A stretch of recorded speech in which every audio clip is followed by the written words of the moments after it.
دیکھا کہ رنگ اترا ہوا ہے۔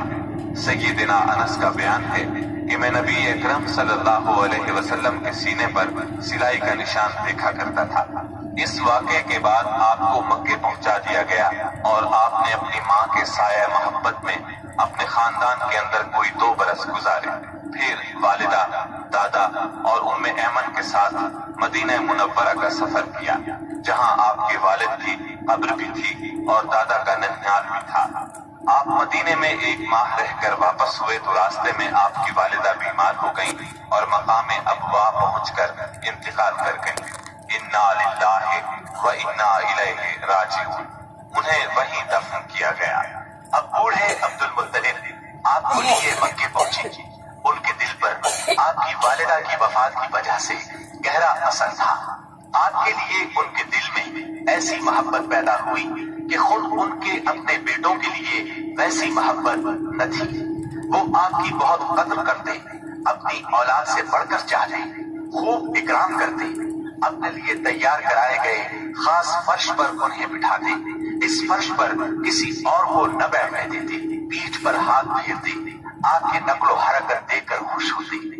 انہیں یقین تھا کہ مستقبل میں آپ کی نرالی شان ہونے والی ہے، لیکن ابھی آپ کی عمر 8 برس 2 مہینے کی ہوئی تھی کہ عبد المطلب بھی انتقال کر گئے۔ اب آپ کے چچا ابو طالب نے آپ کی کفالت کا بیڑا اٹھایا۔ یہ آپ کے والد کے سگے بھائی تھے۔ انہوں نے بھی آپ سے خاص رحمت اور شفقت برتی۔ وہ مالدار تو نہ تھے، لیکن آپ کی کفالت کے بعد اللہ تعالیٰ نے ان کے تھوڑے سے مال میں اس قدر برکت دی کہ ایک آدمی کا کھانا پورے کنبے کے لیے کافی ہو جاتا تھا۔ خود آپ بھی صبر و قناعت کا نمونہ تھے، جو ملتا اسی پر قناعت فرماتے۔ جب آپ کی عمر 12 برس اور کہا جاتا ہے کہ مزید 2 ماہ اور 10 دن ہوئی تو آپ کے چچا ابو طالب نے تجارت کے لیے ملک شام جانے کا ارادہ کیا۔ آپ کو ان کی جدائی بہت گرا گزری۔ ابو طالب خود بھی متاثر ہوئے، لہٰذا آپ کو اپنے ساتھ لے لیا۔ قافلہ ملک شام کی حدود میں پہنچا تو شہر بصرہ کے قریب پڑاؤ کیا۔ بحیرہ نامی عیسائیوں کا ایک راہب اپنے گرجے سے نکل کر ان کے پاس آیا اور قافلے کے درمیان سے گزر کر نبی صلی اللہ علیہ وسلم کے پاس پہنچا۔ پھر آپ کا ہاتھ پکڑ کر بولا، یہ دنیا کے سردار ہیں، پروردگار عالم کے رسول ہیں، اللہ انہیں رحمت عالم بنا کر بھیجے گا۔ میں انہیں مہر نبوت سے بھی پہچانتا ہوں۔ یہ کندھے کے نیچے نرم ہڈی کے پاس سیب کی طرح ہے اور ہم اس کا ذکر اپنی کتابوں میں بھی پاتے ہیں۔ پھر اس نے قافلے کی دعوت کی اور ابو طالب سے کہا، انہیں یہاں سے واپس بھیج دیں، ملک شام نہ لے جائیں، کیونکہ انہیں یہودیوں سے خطرہ ہے۔ اس پر ابو طالب نے غلاموں کے ہمراہ آپ کو مکے بھیج دیا۔ جب آپ کی عمر 15 برس ہوئی تو ذیقعد کے مہینے میں اکاس کے بازار میں ایک لڑائی ہوئی۔ اس لڑائی میں ایک طرف قریش کے قبائل تھے اور دوسری طرف قیس اور اعلان کے قبائل تھے۔ دونوں میں گھمسان کا رن پڑا۔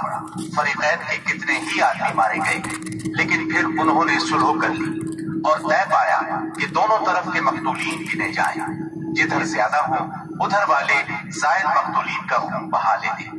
اس کے بعد جنگ ختم ہو گئی اور باہمی دشمنی کو ختم کر دیا گیا۔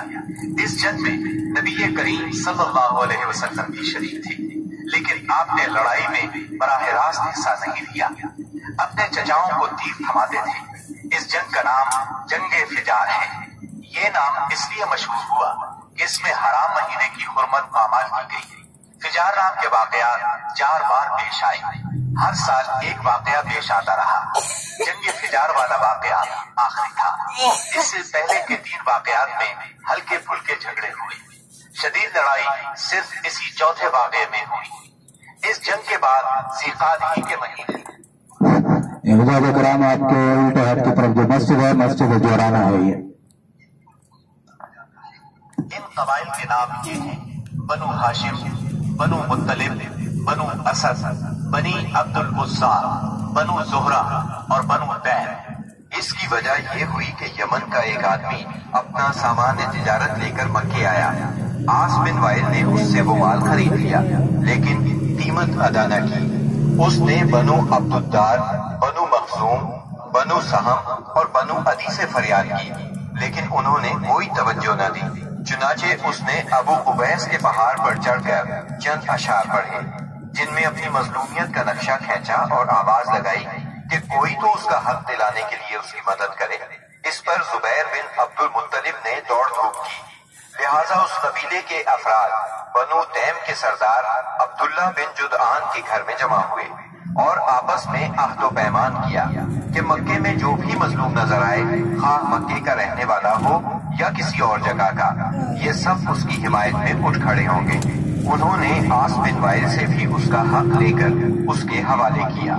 اس عہد و پیمان میں آپ بھی اپنے چچاؤں کے ساتھ تھے۔ نبوت سے سرفراز ہونے کے بعد آپ فرمایا کرتے تھے، میں عبداللہ بن جدعان کے مکان پر ایک ایسے معاہدے میں شریک ہوا کہ مجھے اس کے بدلے سرخ اونٹ بھی پسند نہیں، اور اگر میں اس کے لیے اسلام کے دور میں بلایا جاتا تو ضرور جاتا۔ نبی اکرم صلی اللہ علیہ وسلم یتیم پیدا ہوئے اور اپنے دادا پھر چچا کی کفالت میں رہے۔ والد سے وراثت میں جو کچھ ملا تھا اس سے کچھ نہیں ہو سکتا تھا، چنانچہ جو ہی آپ ہلکے پھلکے کام کرنے کے لائق ہوئے، اپنے رضائی بھائیوں کے ساتھ دیار بنی سعد میں بکریاں چرانے لگے۔ پھر جب مکہ معظمہ آئے تو وہاں بھی چند قیراط کے عوض اہل مکہ کی بکریاں چرائیں۔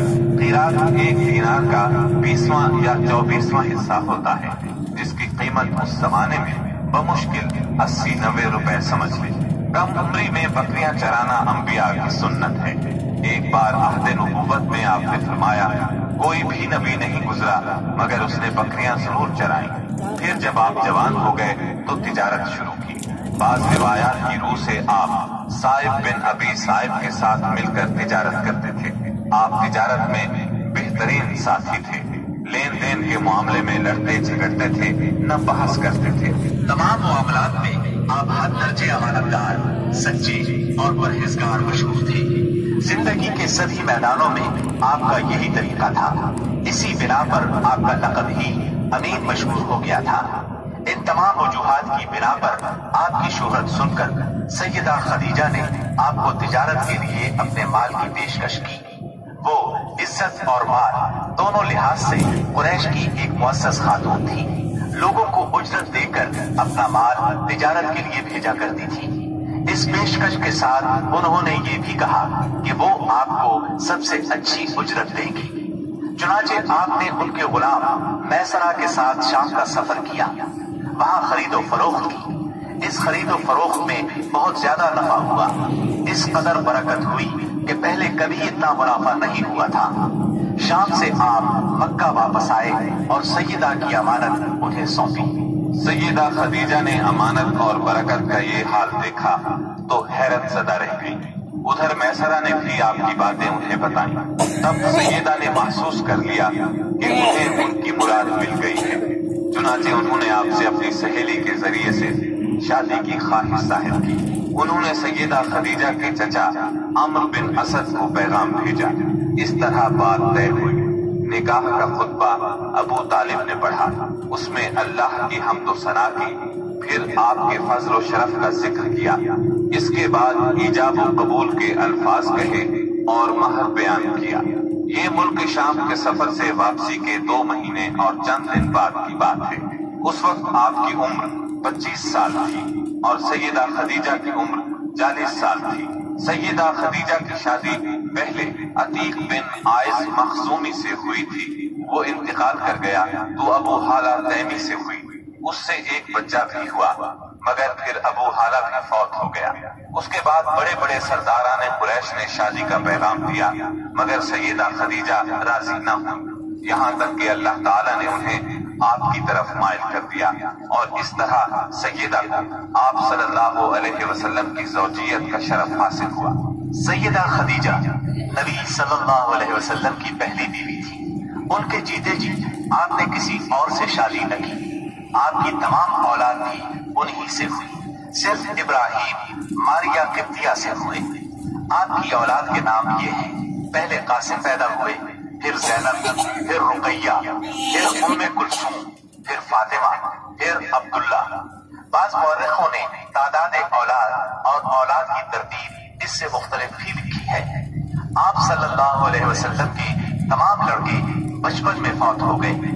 البتہ تمام بچیوں نے عہد نبوت کو پایا، اسلام لائی اور ہجرت بھی کی، اور سب کی سب آپ کی زندگی ہی میں انتقال کر گئی۔ صرف سیدہ فاطمہ آپ کے 6 ماہ بعد موت ہوئی۔ آپ کی عمر کا 35واں سال تھا کہ ایک زوردار سیلاب آیا، اس سے خانہ کعبہ کی دیواریں پھٹ گئیں۔ ایک بار پہلے آگ بھی لگی تھی، اس لیے آگ کی وجہ سے دیواریں کمزور ہو چکی تھی۔ اب قریش نے فیصلہ کیا کہ خانہ کعبہ کی نئے سرے سے تعمیر کی جائے۔ اس موقع پر انہوں نے فیصلہ کیا کہ اس تعمیر میں صرف حلال مال ہی خرچ کریں گے، چنانچہ رنڈی کی اجرت، سود کی دولت اور کسی کا ناحق لیا ہوا مال اس میں استعمال نہیں کریں گے۔ انہیں خانہ کعبہ گراتے ہوئے ڈر بھی لگ رہا تھا کہ کہیں اللہ کا عذاب نہ ٹوٹ پڑے۔ آخر کار ولید بن مغیرہ نے یہ کہہ کر ڈھانا شروع کر دیا کہ اللہ مصلحین کو ہلاک نہیں کرتا۔ جب لوگوں نے دیکھا کہ اسے کچھ نہیں ہوا تو وہ بھی اس کام میں شریک ہو گئے اور سیدنا ابراہیم علیہ السلام والی بنیاد تک خانہ کعبہ گرا ڈالا۔ اس کے بعد تعمیر شروع کی۔ تعمیر کے لیے ہر قبیلے کا الگ الگ حصہ مقرر تھا۔ معززین اپنے کاندھوں پر پتھر لاتے اور ڈھیر لگاتے۔ نبی کریم صلی اللہ علیہ وسلم اور آپ کے چچا عباس بھی پتھر ڈھو رہے تھے۔ تعمیر کا کام باقوم نامی ایک رومی معمار کر رہا تھا۔ مال چونکہ اس قدر جمع نہ ہو سکا تھا کہ سیدنا ابراہیم علیہ السلام والی بنیادوں پر تعمیر مکمل کی جا سکتی، اس لیے شمال کی طرف سے قریباً 6 ہاتھ چھوڑ کر اس پر ایک چھوٹی سی دیوار اٹھا دی گئی تاکہ علامت باقی رہے کہ یہ بھی خانہ کعبہ کا حصہ ہے۔ اس کو ہجر اور حتیم کہتے ہیں۔ جب دیوار حجر اسود تک اٹھ گئی تو ہر سردار نے چاہا حجر اسود کو اس کی جگہ رکھنے کا شرف اسے حاصل ہو۔ اس پر سخت جھگڑا اٹھ کھڑا ہوا جو 4-5 روز تک جاری رہا۔ کسی طرح فیصلہ نہ ہو پایا کہ حجر اسود کون رکھے گا، اور قریب تھا کہ حرم میں خون ریزی ہو جائے، لیکن ابو امیہ کی ایک تجویز سب نے منظور کر لی۔ ابو امیہ سب سے زیادہ عمر رسیدہ تھا۔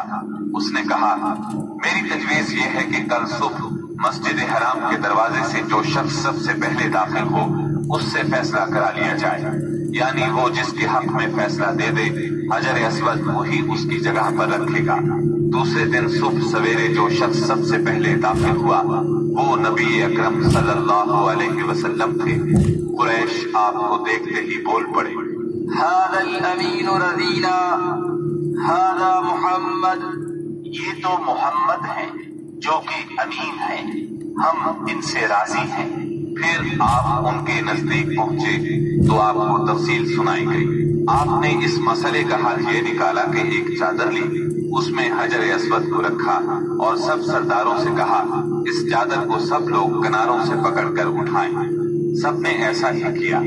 جب چادر حجر اسود کی جگہ پہنچ گئی تو آپ نے اپنے مبارک ہاتھوں سے حجر اسود کو اس کی جگہ پر رکھ دیا۔ یہ اس قدر عمدہ فیصلہ تھا کہ سب خوش ہو گئے۔ نبی کریم صلی اللہ علیہ وسلم بچپن ہی سے عقل سلیم کے مالک تھے، پاک دامن تھے، بھرپور قوت کے مالک تھے۔ جوانی اور پختگی کا زمانہ آیا تو آپ کی خوبیاں اور زیادہ نکھر کر سامنے آئیں۔ آپ درست سوچ، صحیح نظر، بہترین اخلاق اور عمدہ عادات کا سب سے بلند نمونہ تھے۔ سچائی اور امانت، صبر و شکر، حیا اور وفا، خیر خواہی اور تواضع سبھی میں ممتاز تھے۔ بھلائی اور احسان میں آپ کا کوئی ثانی نہیں تھا۔ ابو طالب نے کیا کہا ہے، ابیض یستسقی الغمام بوجہہ، ثمار الیتامی عصمۃ للآمن۔ وہ گورے مکھڑے والا جس کی برکت سے ابر رحمت برستا ہے، وہ یتیموں کا سہارا اور بیواؤں کا نگہبان ہے۔ آپ بہت صلہ رحمی کرنے والے تھے، لوگوں کا بوجھ اپنے سر لیتے تھے۔ کنگال کی ایسی مدد فرماتے کہ مالدار ہو جاتا یا روزگار سے لگ جاتا، مہمان کی مہمانی کرتے اور مصیبت کے مارے منہوں سے تعاون فرماتے۔ اللہ تعالیٰ نے آپ کی حفاظت اور نگہبانی کا خاص انتظام فرمایا تھا، اور قوم کے اندر پھیلی ہوئی خرافات اور برائیوں کے خلاف آپ کے دل میں نفرت ڈالی۔ چنانچہ آپ بتوں کی عید پر حاضر ہوتے، نہ شرک کے میلوں میں جاتے اور نہ آپ آستانوں یا غیر اللہ کے نام پر ذبح کیا ہوا جانور کھاتے، نہ بتوں ہی کو چھوتے اور نہ ان سے تقرب حاصل کرتے تھے۔ لات اور عزا کی قسم تو سننا بھی گوارا نہ فرماتے۔ شراب نوشی اور کھیل کود کی مجلسوں سے آپ انتہائی دور تھے۔ ایسی کسی مجلس میں آپ نے کبھی شرکت نہ فرمائی، جبکہ یہی مجلس جوانوں کی تفریح اور دوستوں سے ملاقات کے مقامات تھی۔ اللہ نے آپ کو خلوت پسندی عطا فرمائی تھی۔ عربوں کی جہالت اور گناہ آلود زندگی نے آپ کو افسردہ اور غمگین بنا دیا تھا۔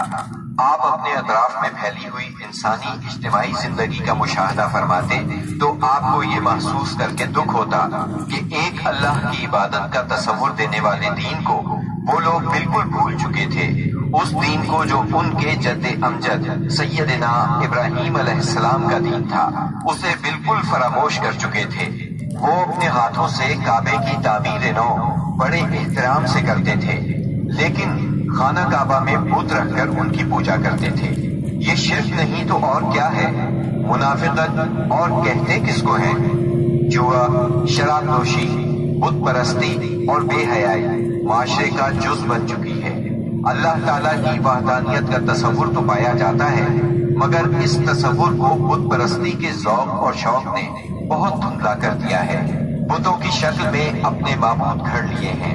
ہر قبیلے اور ہر خاندان کا ایک پسندیدہ بت ہے، اور کعبے میں 360 بت رکھے ہوئے ہیں۔ بت پرستی کے شوق کا یہ عالم ہے کہ قریش سفر میں جاتے ہیں تو ستو کے بت بنا لیتے ہیں، اور جب ضرورت پڑتی ہے تو اپنے معبودوں کو کھول کر پی لیتے ہیں۔ قریش کے معاشرے اور عرب کے ماحول میں عورت بیچاری کی حالت اس قدر پست، ذلیل اور ردی ہے کہ وہ اونٹوں، بکریوں اور غلے کی طرح تجارت کی چیز بن چکی ہے۔ شادیوں پر کوئی پابندی، کوئی روک نہیں۔ ایک مرد جتنی عورتوں سے چاہے شادی کر سکتا ہے، اور دوسری طرف عورت بھی جتنے مردوں کو پسند کرے ان سے تعلق پیدا کر سکتی ہے۔ چوری چھپے آشنائی سے لے کر کھلی بے حیائی تک ہر برائی کی جاتی ہے۔ بستی اور گراوٹ کی انتہا ہے کہ منقولہ اور موروثی جائیداد کی طرح باپ کی بیویاں بھی بیٹے کو ورثے میں ملتی ہیں، اور وہ اپنی حقیقی ماں کے سوا اپنی سوتیلی ماؤں سے شادی کرنے میں کسی قسم کی آر محسوس نہیں کرتا۔ اس بے حیائی کے ساتھ عربوں میں ایک شدید مجرمانہ قسم کی غیرت بھی پائی جاتی ہے، وہ یہ کہ ہماری لڑکیاں کسی کو بیاہ ہی نہ جائیں، کوئی مرد ہمارا داماد نہ بنے۔ سنگ دلی کی حد تک اس غیر فطری غیرت کے سبب لڑکیاں زندہ دفن کی جاتی ہیں، اور اس انتہا درجے کی بے رحمی پر الٹا فخر کیا جاتا ہے۔ آقا کو غلاموں کی موت اور زندگی پر پورا مالکانہ اختیار حاصل ہے۔ ملک میں کوئی مرکزیت نہیں پائی جاتی۔ ہر قبیلہ اپنے ایک سردار کے ماتحت خود مختار بنا بیٹھا ہے۔